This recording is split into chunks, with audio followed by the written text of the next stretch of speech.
Cammy, welcome. Thanks so much for being willing to have a chat with me. And we go back a long way, but I'd be really delighted if you could introduce yourself for the folks watching. Cool, man. So my name's Cammy MacKenzie. I'm a Church of Scotland minister in the southeast of Edinburgh. I became a Christian at 27. I became a minister at 37, and I've been a minister ever since. So I turned 60 in February this year, 2020. Thank God my birthday was in February, not in March the 29th, because that was a big crazy day for the whole planet when we all went into lockdown. Although it's probably not a great joke for, the audience tonight, but it's a fact that everybody has been in lockdown for these months. And Cammy, what happened in the 10 years between becoming a Christian and becoming a minister? What happened then? Sure. Well, I mean, up until the age of 27, I was, seriously addicted to drugs. That started when I was 19. So from 19 I was 27, I had a king, I had a lord, I had a god, and that was any kind of drug under the sun. Previous to that, from 11 years of age to 19 years of age, I was heavy duty into alcohol, like fighting and all that side of things, the rough side of the railway tracks. I wasn't only in the wrong side of the railway tracks, I was then across the valley and across another set of train lines to get to where I was in terms of the train track thing. So yeah, when I became a Christian at 27, education had been, basically a waste of time for me.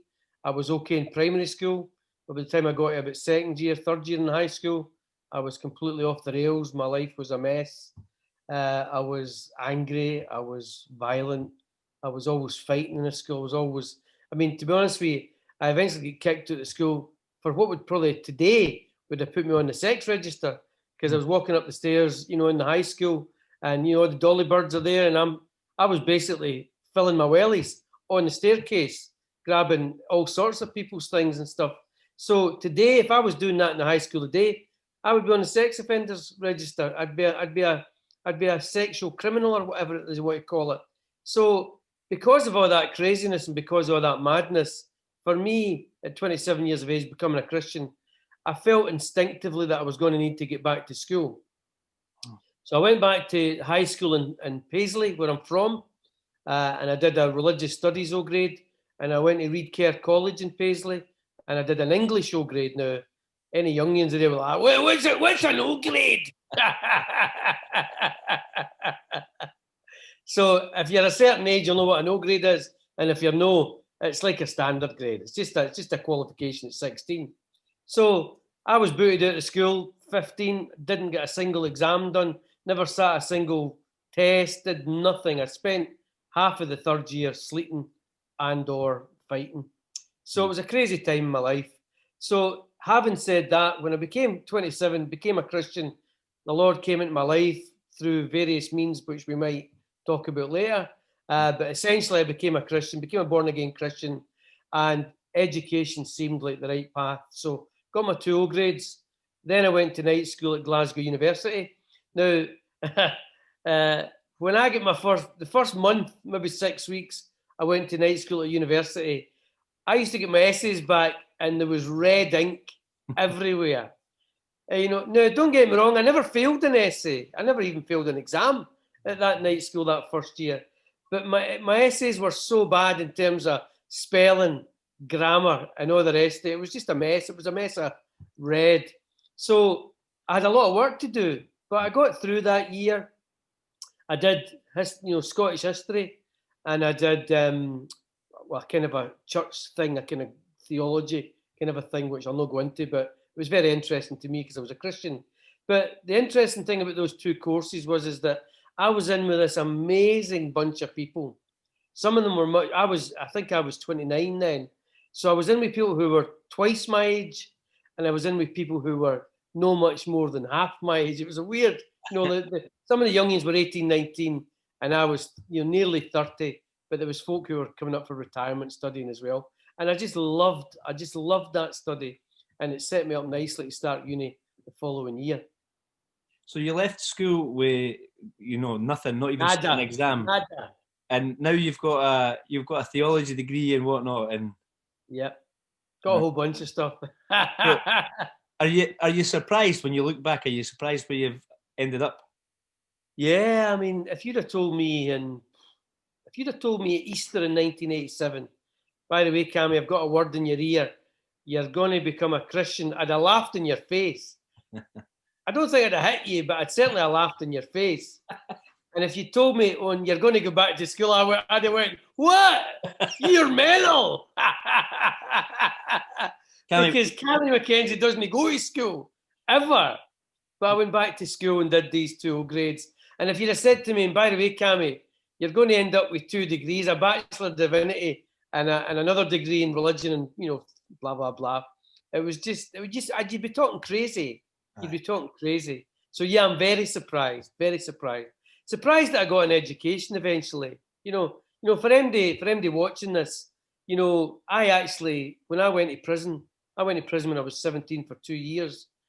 And I started a wee bit of education, and I started an English O grade.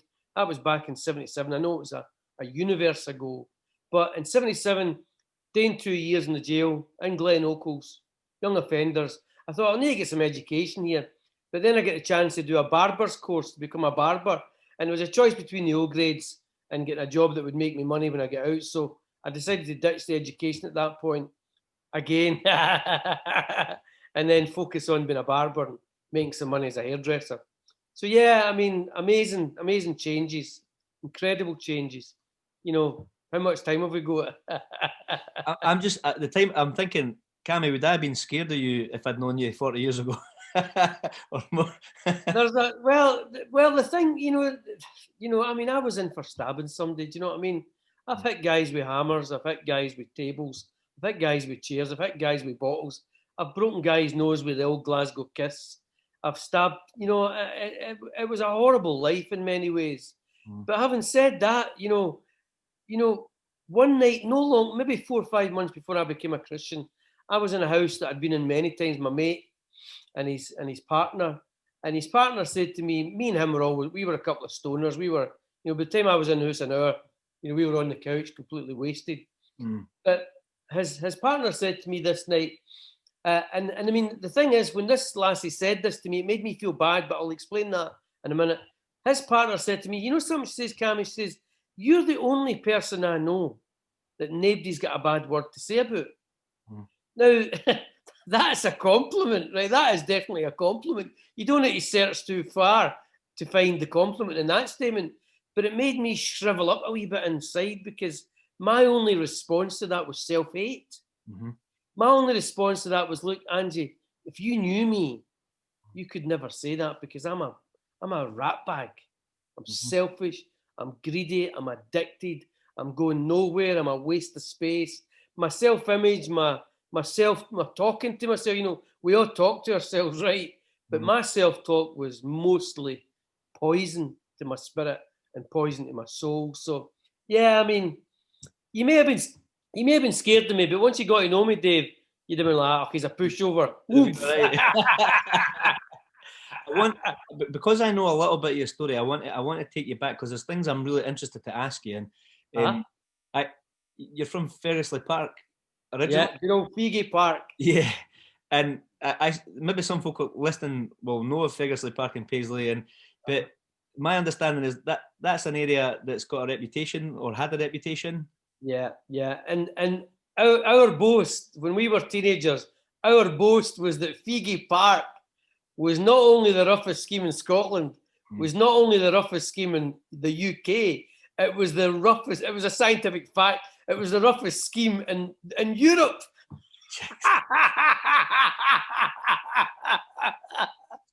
And that was our boast. We thought that was magic. Well, that's why I want to ask you. Like, you've actually already shown me there's a complexity, even when you're a teenager there, because someone telling you that you're a decent person, you've got a different view of that inside, and also how you portray yourself maybe to the world. All of us do this. We're different how we feel about ourselves and how we portray ourselves. So at the same time as maybe talking about, we're for the hardest neighbourhood in Europe, what does it feel like when you know that maybe people are going to look down on you just because of your postcode? What does that do to you? Yeah. There's 2 incidents I could describe that. And I mean, any guy, I presume this is going to be guys that watches this. But two things. When I was in first year, it came time for the school dance, and don't ask me her name, but there was a girl that I really was hot for. I really fancied her, and I asked her if she'd go to the school dance with me, and she said no. And I said, why not? And this is what she said. She says, because you're a tramp for Figgy. Mm. You know, I mean, that was me judged, you know, weighed upon the scales and found wanting. I later on, of course, get kicked out of the school dance on Christmas Eve for winching the face off, and I've got to add that, got to get that in quick. But about 10 years later, maybe 12 years later, there was a girl I was going out with in Paisley, doesn't matter what her name was, etc., etc. But she invited me to come to her mother's house for dinner. And before I went into the house, she says, Cammy, don't tell my mum you're for Figgy, or she'll know have anything to do with you, mate. You know, and again, it was just this sense in which the scheme, I mean, I loved past tense Figgy Park, and I love present tense Figgy Park, and I'll always love Figgy Park. But coming from Figgy Park, whether it was the cops or a judge or the police, you know, whoever it was, the parking wardens, even the parking wardens had in for us. So, you know, you carry that wee burden that the place you're from is really portrayed very negatively.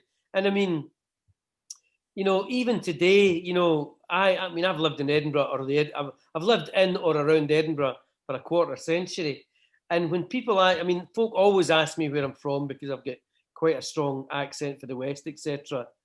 And always I say, oh, I'm from Paisley. I don't say I'm from Glasgow. I say I'm from Paisley. And then I always say the centre of the known universe. You've probably heard me saying that umpteen times, Dave. But, you know, I'm proud of my town, even though I know my town has got a very negative portrayal and, you know, in kind of social media or whatever. But even now, after all these years, folk still regularly say negative things about my hometown. And if any of the boys for Figgy are watching this today, God bless you, buddies. Hopefully meet you someday face to face. And so there's kind of mixed thing going on there of you're proud of where you're coming from, but people are making assumptions about you. I mean, does it affect you? Do you think it affects the way you feel about yourself if you know people are negative about with you even before they even No. I mean, when I was a kid, yeah, you get your back up, you get angry, you maybe even start throwing a couple of punches. You know what I mean, when you're a kid. But you know, as a 60-year-old Church of Scotland minister, it's not allowed. I'd be in the paper for one punch. It was only one punch, Your Honour. I barely touched them. Yeah, so I mean, for me nowadays, you know, I don't care. I mean, my home is in heaven. You know, my final destination, where I'm heading, is heaven bound. So anything that folk want to say about me or Paisley, it's water off a duck's back, mate. Water off a duck's back. And that is interesting to me too, because it doesn't matter where you're from. When you become a Christian, your identity becomes something different. You're not just Scottish. Yeah. You're not just from the West or East Coast. You're something else. Yeah. And I mean, have you found that's made a difference having a new identity? Yeah. Well, I mean, up until I was 27 years of age, I was alky. I wasn't. The word junkie is overused. Mm-hmm. I did say earlier on that I took every drug going. That's not true. I never touched heroin, but that wasn't because I was clever, and it wasn't because I was wise. It was just because I was terrified. Mm-hmm. It was the one drug that I couldn't bring myself to use because I was worried or terrified probably that it would actually take my life. And as a Church of Scotland minister, I've taken 10 to 20 funerals of people who've died with heroin overdoses and, you know, such like. So, you know, I think my fear was well founded. But, you know, I think if I'd been born in Paisley now, you know, say born in the 90s or something, I mean, I may have gone into heroin because when I was a kid, heroin was not easy to come by. It wasn't easy to buy.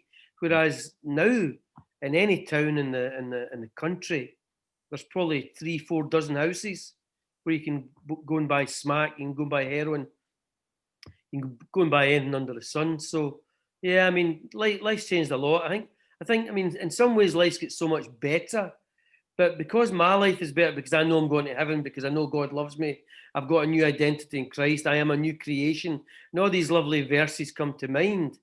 But I still feel so deeply for people who are still living in that poisoned, it's like a garden full of poisonous plants, the drug scene, for me anyway. And gosh, it's such a painful thing for folk to go through, and some folk don't get through it, they die on the way. So having a new identity, I mean, if internally, personally, having a new identity, I feel like king of the hill. But having a new identity, but remembering well, and actually never wanting to forget the pain I was in. I mean, the misery I went through, the suffering, all self-induced, I have to say. Nobody did it to me. I did it to myself. But because I remember it so clearly, and I actually never want to forget what I went through, because if I forget two things, I can forget how much I needed God, but also if I forget how painful it was, I could also forget that the suffering's alive now in people's lives, and you just become, Mr. Blasé, Mr. Chill. I'm all right, Jack, so what do I care if folk are struggling? So, those are the two reasons I want to remember. I want to remember how much I needed God then, because I still need him every bit as much today. And I don't want to forget the pain, because it reminds me that people are still living with that pain, and I want to try and do my best to help them. I wanted to ask you too, and this is maybe a tough question, but I know that in my own life there are things I'm ashamed of, and you've had to deal with quite publicly some of the things that maybe you'd be ashamed of. In fact, I mean, here you are years and years later, and I'm dragging you back to go back 40 odd years to think about it. But how do you deal with guilt that you may feel over the past like that? Yeah, well, I only ever stabbed one guy. I don't want anybody to think I'm putting myself out as some kind of semi-serial killer or whatever. I wasn't. I was a violent thug. There's no doubt about that. I was violent most weeks for many years in one form or another. I was violent in my own family home. I almost killed my stepfather. I grew up with a lot of domestic violence kind of stuff. I'm not going into the details. Don't want to dishonour anybody's memory, but I almost killed my stepdad. Put him in a coma for 5 days. Wow. I'm sitting in the high school on the Monday morning, 14 years of age, just starting third year. My stepdad's lying in the hospital in intensive care in a coma. If I was to try and pretend that didn't happen, I'd be a liar. And if I was to try and pretend that I wish I could turn back the clock, I'd be a liar in that respect too, because who wouldn't like a chance to go back and sort all their mistakes? But the good thing about becoming a Christian is we don't have to go back and sort all our mistakes, because the Lord on the cross 2,000 years ago, that's the Lord Jesus Christ, he, as it were, came forward in time on a one-off event on the cross of Calvary, roughly 2,000 years ago. Jesus died for Cammy and MacKenzie, and he died for every single one of the guys, prison guards, the worst jailbird, the best jailbird, all the in-between guys. He died for all of us. And so my shame is dealt with. But that doesn't mean to say that if I had the chance, I wouldn't go back and nearly murder my stepdad, and nearly murder a guy with a knife, and steal money for flipping all sorts of different people in all sorts of different ways. Let my family down, my mother down. I was the oldest of 5, and the example I set my 2 brothers and 2 sisters, the example I set them as an older brother was horrific. And I mean, of course I would go back and change that. If you gave me the old DeLorean, back to the future and all that jazz, I'd wind it right back and I'd give myself a good talking to. But probably my words would be wasted, because I wasn't listening to anybody. And I doubt if I went back in time, even as myself, and said, "I'm you, Cammy, at 60. No, I'm a lot better looking than that, mate." You'd be gutted. You're me like my granda, pal. Never made my father. And so even today, I mean, because all us, even as Christians, we don't forget sometimes, and we still have to deal with. Are you still able to deal with any pangs of guilt or things that bother you about the past, or when folk like me Yeah. remind you of it like this? No, I don't feel, I don't feel guilt. I mean, theologically, I know my sins are forgiven. Mm-hmm. I really do know that, and I absolutely believe that with all my heart, with every bit, with everything that I am. I believe I'm a forgiven man. Mm-hmm. But not only that, in part, I paid for my crimes. I went to jail. I went to jail twice, three times, twice for short periods, 6 weeks, 5 weeks, whatever, and once, as I said earlier, for 2 years. So I kind of paid my debt to society. And when I got out of jail at 19, I did start working. I mean, the fact that I get involved in drugs for the next 7 or 8 years, leave that aside. I worked. I never, I mean, I always worked hard enough to be able to buy all my drugs and get high, whether it was acid or speed or pills or whatever. Always kind of created my own wee bit of wealth to be able to get my face. And, I managed to sustain that right up to I became a Christian in my late 20s. But I have to say, by my later 20s, the time I got to 27, I was starting to go downhill. I mean, I think it'd be true to say my mental health Mm-hmm. was starting to struggle. I'd been a drug addict. Whatever you think that means, to me, it means that all day, every day, I needed to be high. Mm. Every single day I needed to be high. Everywhere I went, I wanted to get high. Everybody I was with, I wanted to get high with. Mm. So that to me is a drug addict. You don't need to be a heroin user to be a drug addict. I was utterly and completely dependent on morning, noon, and night being out my face. So you know that path led to, I don't think I was suicidal. If I'm honest, I don't really think I was suicidal, but I was emotionally drained. Mm. I was tired of trying to figure out what life was all about. And in many ways, that's perhaps why when I met my very first Christians I met the first Christians in my life when I was 27 years of age. Mm-hmm. A guy who was a church Scotland minister, a woman who was an ex-alkie, covered in scars, covered in burns, my dear friend May Nicholson, my dear friend Ian Maxwell. And just in a kind of couple of meetings, they showed me something of God's love. And I sometimes say I could smell God's love off these two people. Mm-hmm.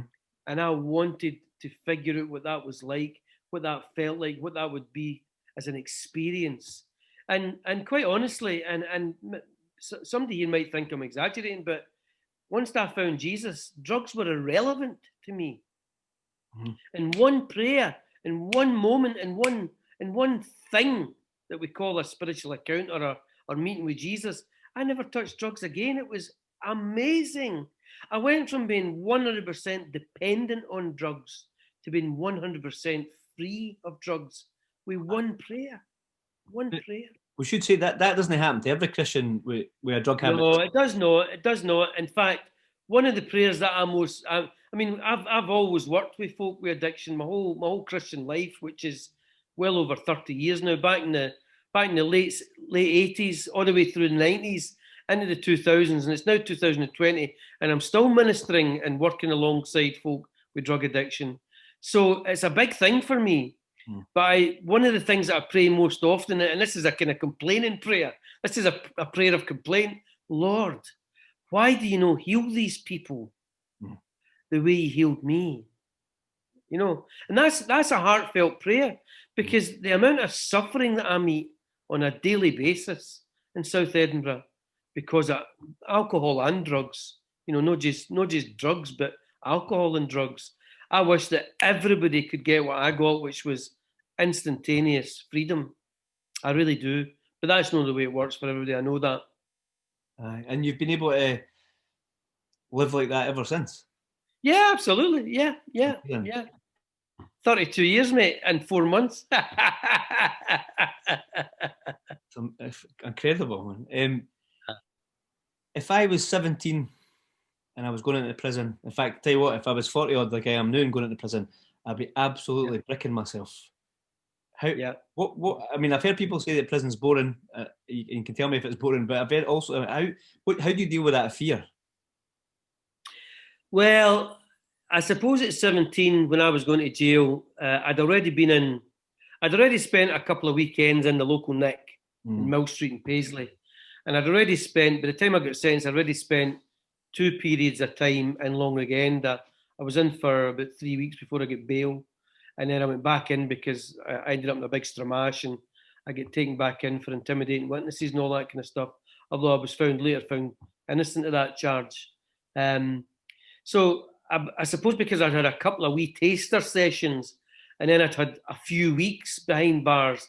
In fact, probably the worst jail I was ever in was a remand centre.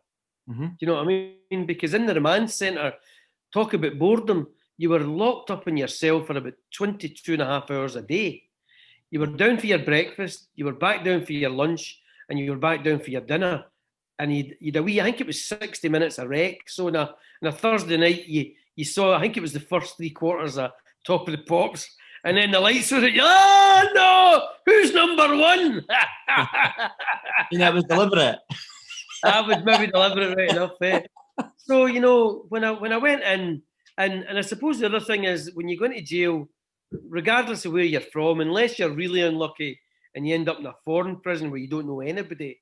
But as soon as I get into the prison, guys I knew were already in there. They'd gone before. And after I got out, they came after me as well. Just a long, steady flow of folk with Figgy Park going behind bars for various crimes. So the fear thing, I don't think it was that bad for me. I think if I'd gone straight in for being a wee guy that never did anything wrong, I think it may have been worse. And I think if I wasn't for Figgy Park, I mean, if I'd come for Ralston, if you know Paisley, you'll know Ralston. Ralston. Is that the posh end? That's the posh end. That's where they've all got bungalows. Bungalows, I tell you. Bungalows. all the people for Glasgow are saying there's a posh end at Paisley. Well, Ralston, and it's after Ralston, it's Penally. So, you're cheek by jowl there, cheek by jowl. So if you'd come for there, it might have been. If I'd been for Ralston, I'd have been in trouble. So it sounds like a single mate.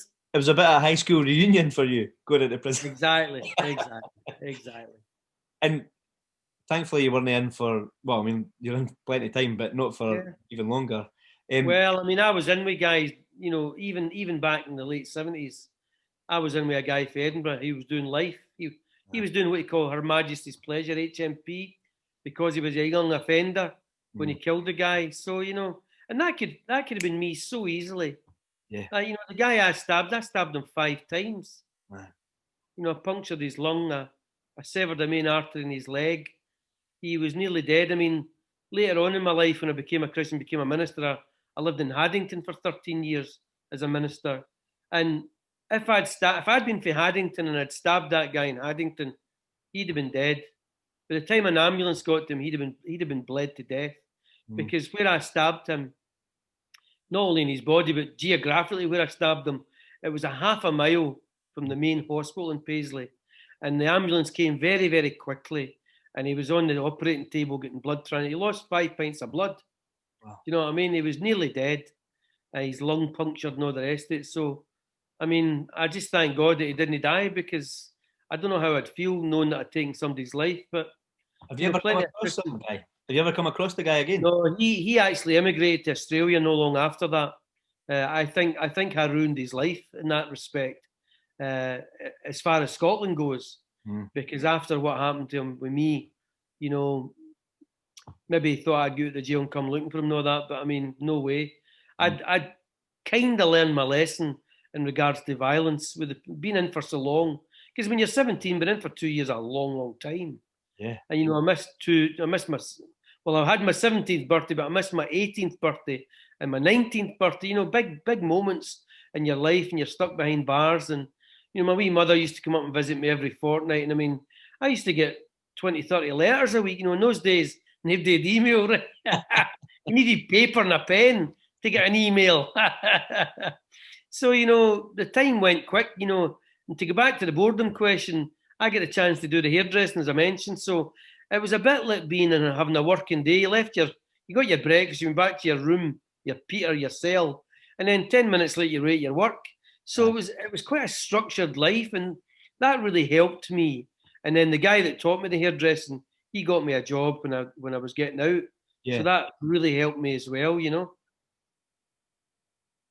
I want to talk to you about May, because no story about Cammy and MacKenzie can miss out a chapter of May. Oh, I know, that's right. Tell My dear friend May Nicholson died about, I think, two and a bit years ago. May was, I mentioned her earlier on, May was a phenomena of nature. She was just electric. You know, when you read the New Testament, you come across folk like May Nicholson a lot. Totally passionate, totally on fire for Jesus, totally committed to the lost, to try to help people to find Jesus. Totally committed to helping people who were down and out. So whether they were prostitutes or homeless or living in some crazy housing estate, whether they were, touring the streets of, Glasgow, Governor, whatever, May was on fire. She was so on fire for Jesus. And because she was on fire for Jesus, she was on fire for people.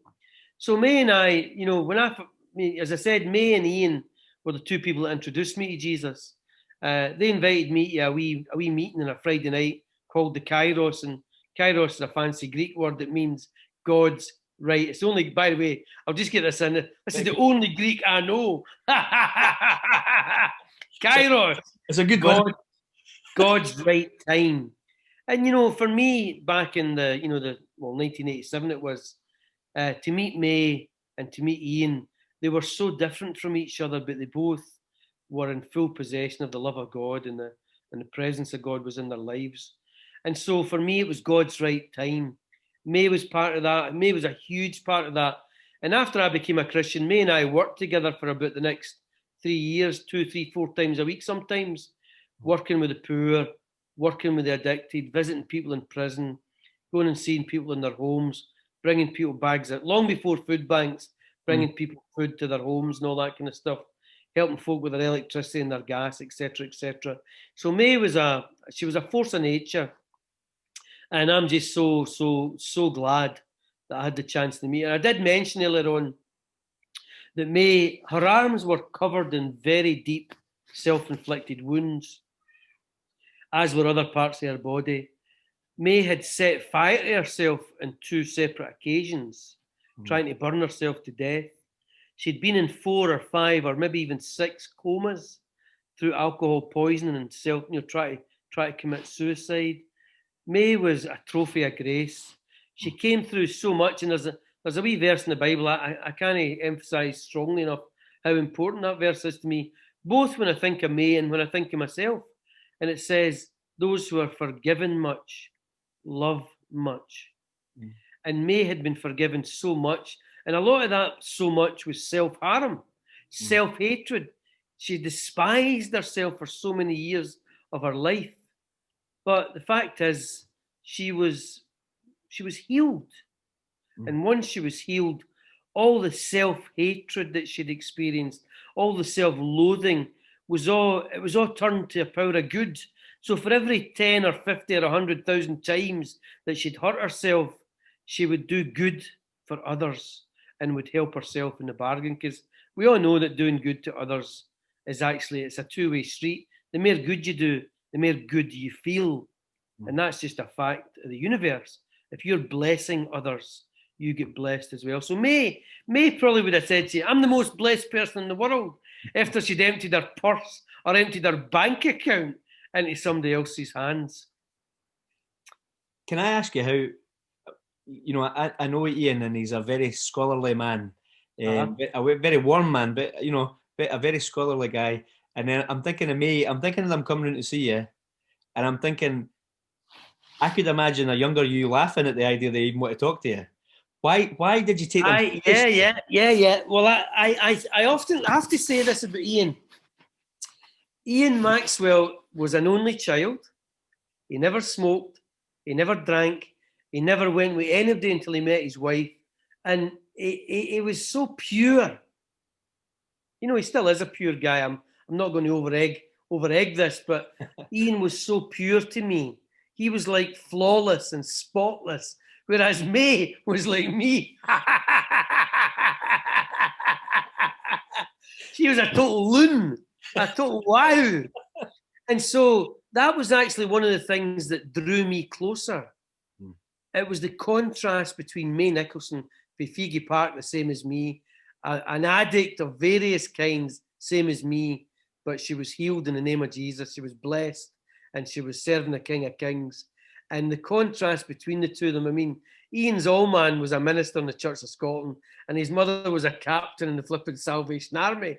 It was like he couldn't have been further removed from me and May, and yet God brought him and May together, and then he brought me into that picture as well, and it was just wonderful. And I suppose that is one thing about the church, is that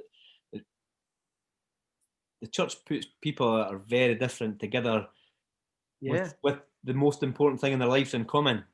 Yeah, definitely. Yeah. I'm so glad we got to talk about May, because I know she's such an important person, and I hope maybe people realise about giving folk a chance that they might think they wouldn't get on with, or wouldn't find interesting or helpful. Or... Yeah. There's an artist, a rapper I really like in America, and he's got this thing in one of his songs. He talks about how guys maybe get saved out the projects in America, and then they get sent off to Bible college and get taught how to put a suit and tie on. And actually, it would have been much better if they'd just gone back into where they come from and told people about their faith.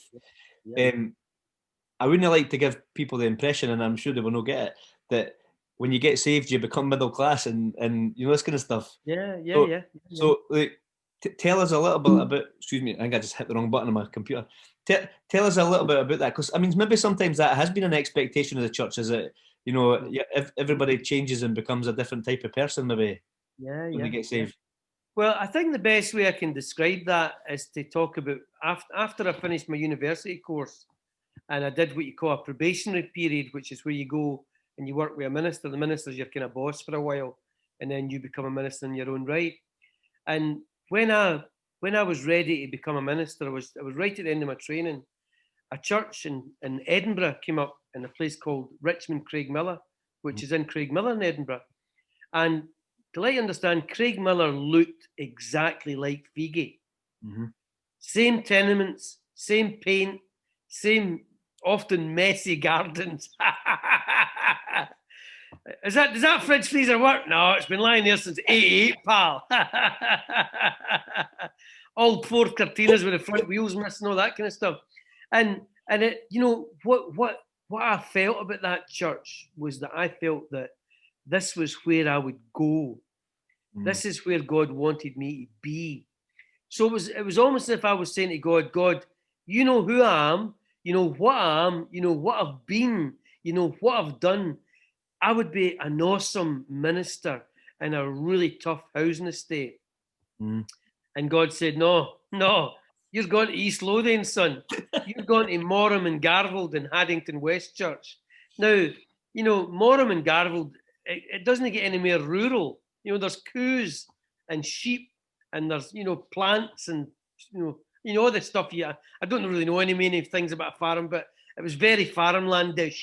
All that time, and you never learnt about farms. Well, I learned a wee bit, but I forgot it all. I know that I was allergic to half of it. I know that. A lot of it I was allergic to, the streaming eyes and the runny nose, etc. So as it turned out, God's got a sense of humour, because I had me pinned. Richmond Craigmillar, tough housing estate, that'll be just fine and dandy, thank you very much. But they ended up calling a really amazing woman called Liz, and Liz she's been there this whole time, doing great work in Craigmillar. And I went to East Lothian, and then of course 10 years ago, just over 10 years ago, God brought me and my family back to Edinburgh, and I've been working in a, you know, quite a tough area. It's not the toughest, but quite a tough area, working with folk really up against it for this last 10 years in South Edinburgh. I took a guy once, a mate of mine who's a minister from Glasgow, I took him round Gracemount with me when I was working there, and he says to me, He says, this isn't a priority area. So I suppose it's different. It's all relative. Eh? Somebody's always looking at something else. All relative, absolutely. And I think it's important as well as like when we were working together as school chaplains, we used to, every year we'd bring somebody in who'd maybe been a dealer or in prison or whatever had happened, but we could almost give them the impression that that's all that there is. And the reality is, I mean, there's been a lot of life for you since then. Yeah. In fact, you've now lived 2/3 of your life beyond that as a Christian. Yeah. What's it like to be handed a new life in faith and being able to get on with it? Yeah, well,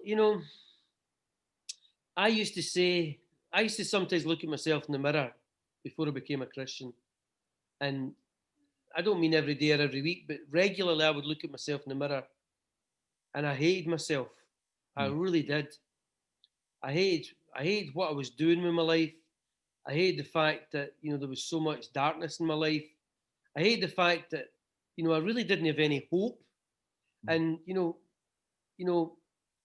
I remember using in a sermon once, I remember using a week in a story about rats, that if you drop a rat in a bucket of water or even like a gallon of water, and as long as it can see the light, it'll just keep swimming. But if you put a lid on that bucket or a lid on that gallon of water, that gallon drum or whatever, they don't last long once they can't see the light. And for me, the Bible talks a lot about light. And for me, in 1987, I was running out of hope. And I was running out of the strength to keep going. Now, I did say before I wasn't thinking about suicide, and I wasn't, but I was running out of energy to fight. My drug habit was literally taking every penny from my pockets.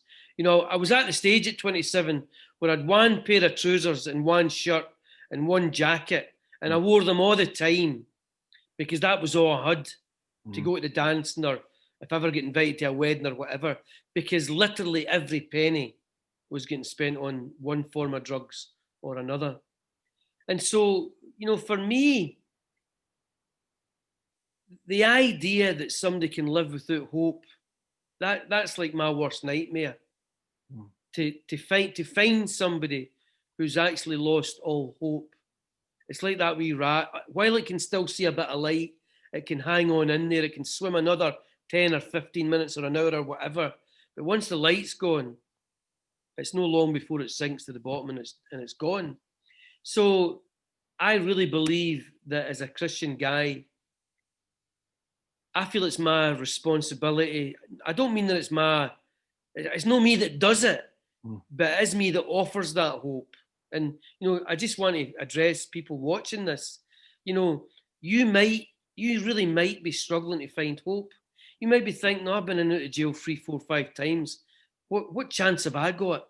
Well, let me tell you something. Without Jesus, I had no hope. But the moment Jesus came into my life, my hope began to rise. And my life began to go in a completely new direction.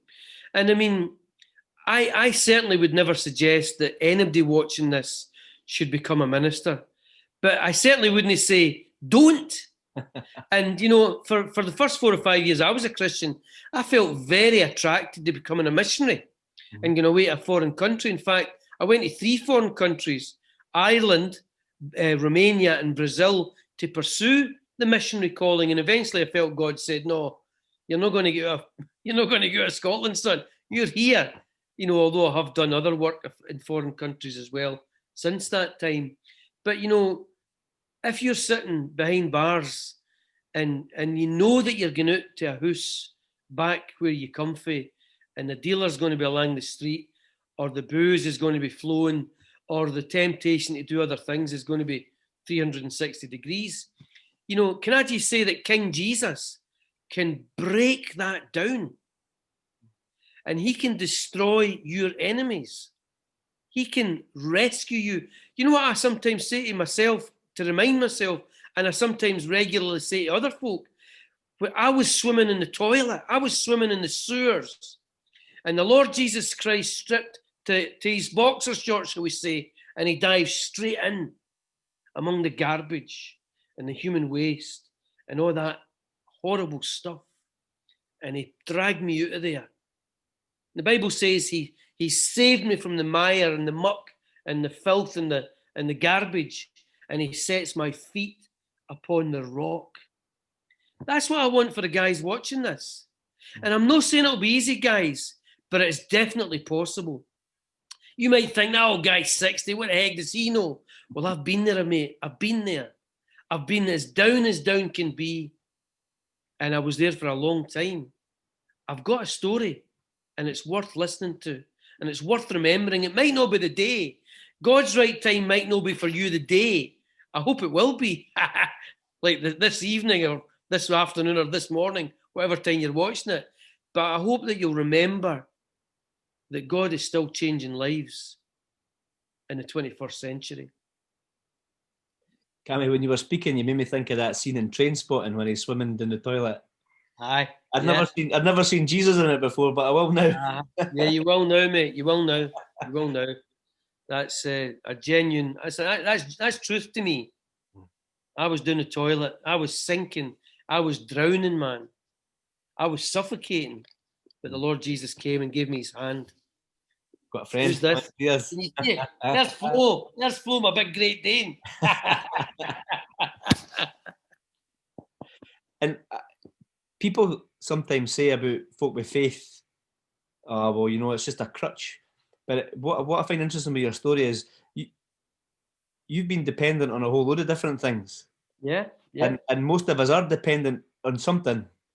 Mm-hmm. So I guess being a Christian and depending on Jesus is, you know, that's the right kind of dependence. The thing is, here's the question. Here's my response to the accusation of faith being a crutch. Mm-hmm. Who are you going to trust?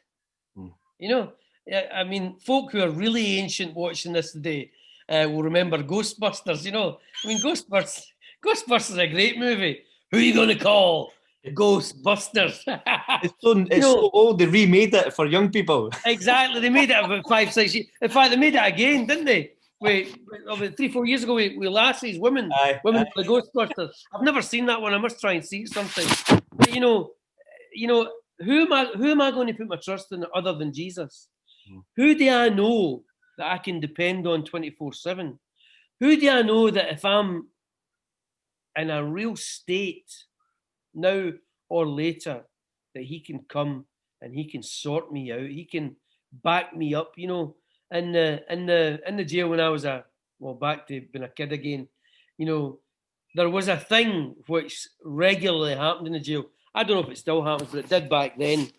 It was you'd go up and get your dinner, you know, in the big line with the big train, all that, and you'd come back and some guy would be sitting in your chair. And that was like a scene for a movie, because you'd say, "Excuse me, mate, that's my seat," and he'd say, "No, it isn't. It's my seat." And then you had two options. You could hit him with your tray, or you could walk away. And they would say, "You're biting, mate, you're biting." And, you know, for me, you know, Jesus took over my life. You know, if I try to go back and be what I was before, Jesus is going to turn to me and say, "Cammy, that's no you. You don't live there anymore." So, Ghostbusters, I'm shouting out to Jesus. You want to tell me Jesus is a crutch? I say, hallelujah, praise the Lord, amen. Jesus is the crutch that brought me 32 years sane, alive, no taking drugs, a couple of bob in the bank, a motor in my driveway, a happily married man with 2 lovely boys. You know, God transformed my life. And if that's what crutches do, bring it on.